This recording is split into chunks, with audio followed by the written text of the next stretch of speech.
I'm gonna let you in, if only for the high. I'm gonna let you in. It was July 2003.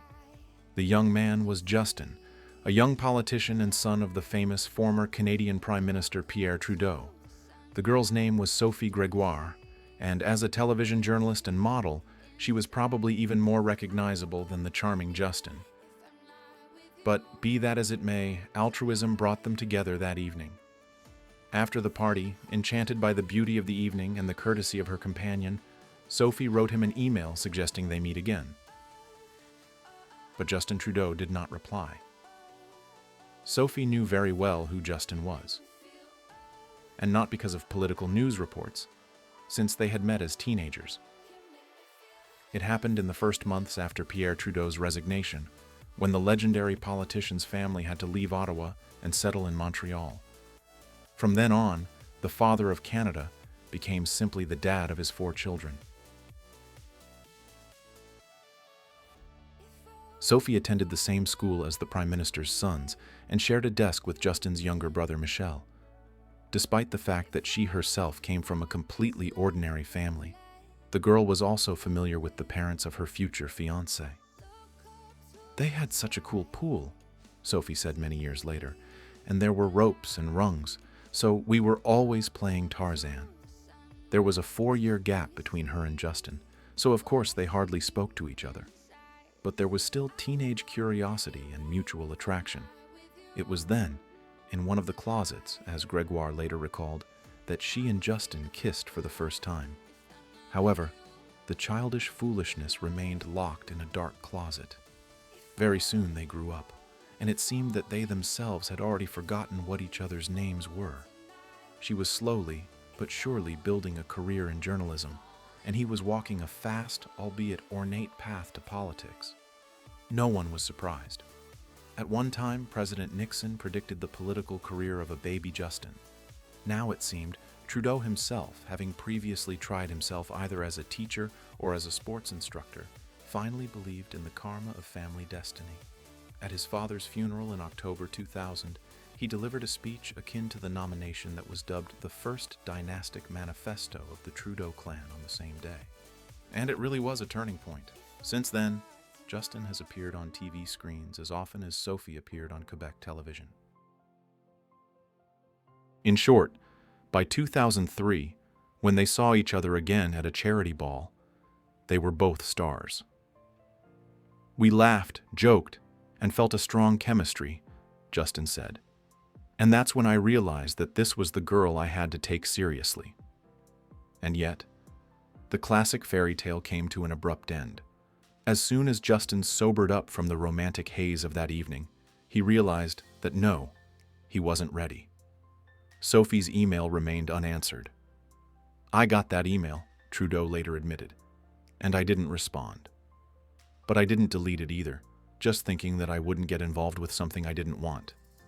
He liked Sophie, that was obvious, but as is often the case with bachelors over 30, Justin couldn't just break away from his life as a ladies' man. He himself called this time his socially active phase. But, of course, it was clear to everyone what was really behind this dry formulation. Sophie didn't insist. Since childhood, her father raised her to be a feminist, not a militant man-hater, but a woman who knew how to respect herself. It took Sophie years to cultivate this quality in herself.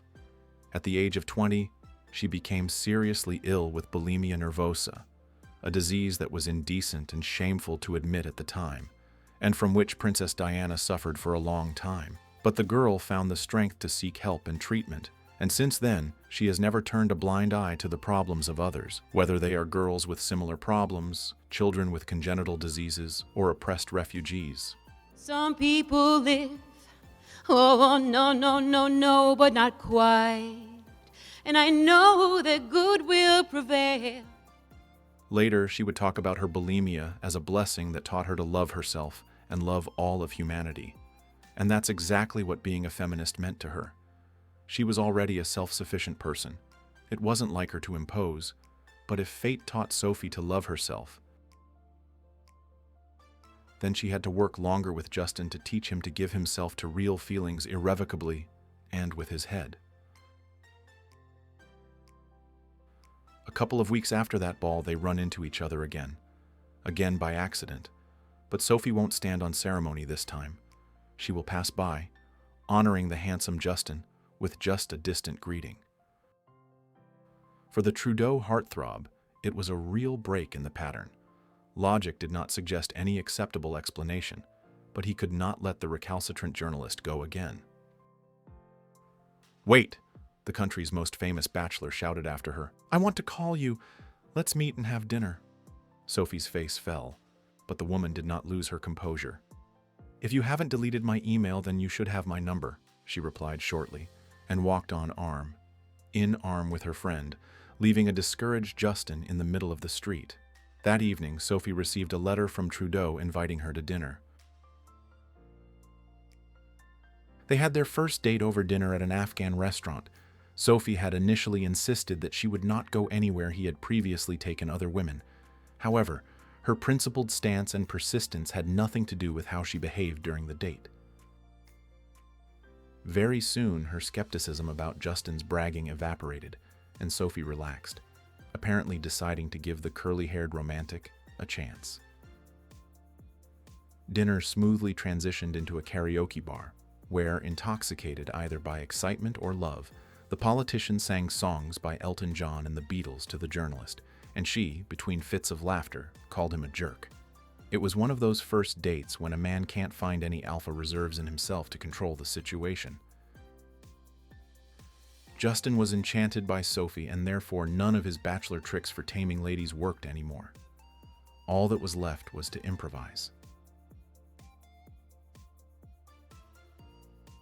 They spent the rest of the evening at Justin's apartment. Since then, they have been inseparable. It seemed that they had everything in common: a love of extreme sports, charity work, and, of course, liberalism in all its forms, from politics to their outlook on life. Sophie remembered Justin's father well, not as Prime Minister, but as the head of the friendly Trudeau family with whom she had played Tarzan. These were special memories for both of them. It is not surprising that Justin proposed to Sophie just a year later, on his father's birthday, October 18, 2004. And here, everything was like in a real fairy tale. The royal suite in a hotel in the city center, a fireplace, candles, rose petals, and Justin down on one knee. They insisted on a modest celebration, and yet the whole country was watching the preparations for it. Even then, Justin and Sophie had found the fame of the local Windsors, which, among other things, was accompanied by popular love and a crazy interest in all the details of their life together. Sophie stoically withstood the pressure of the press, turning public attention into political dividends for her future husband. No complaints, just a sincere smile and the most friendly communication with journalists. The couple did not invite politicians and stars, but nevertheless the celebration turned out to be very imaginative. A gold straight dress instead of the puffy white one that was fashionable at the time, tiny cupcakes instead of a large cake, and a rare Mercedes that belonged to Justin's father instead of a pompous limousine. That's how the couple who would later become the face of the nation was born. There has never been a cult of political dynasties in Canada, but the Grégoire-Trudeau couple very soon received the unofficial title of the sexiest dynasty of politicians since Kennedy from the press. Well, there was a reason.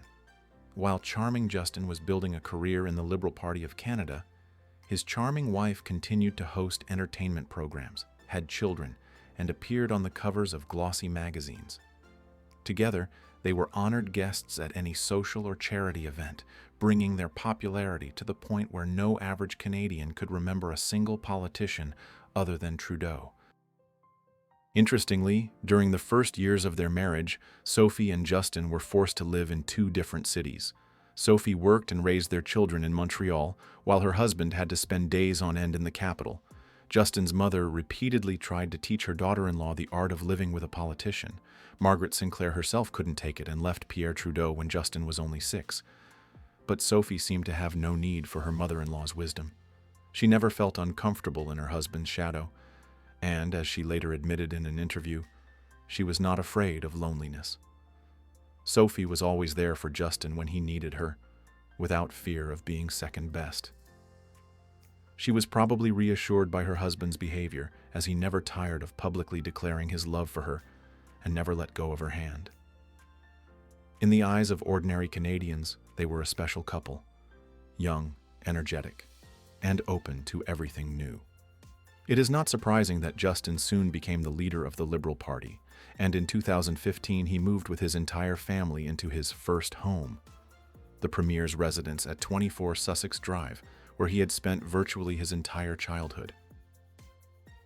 Sophie was right to call Justin her prince. He may not have brought her a crown, but now she is the First Lady of Canada, with all the benefits that entails. She has always wanted to change the world for the better, and now she has the full right to her own voice. Together with Justin, she meets with world leaders and charity ambassadors, appears before Parliament, and leads refugee parades.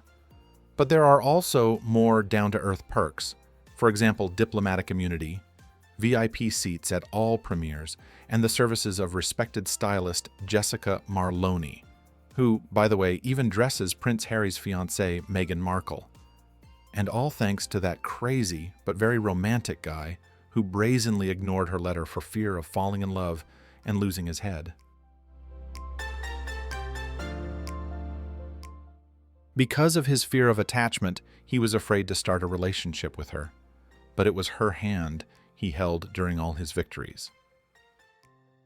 Today we know that their feelings did not stand the test of time, and after 18 years, the couple decided to divorce.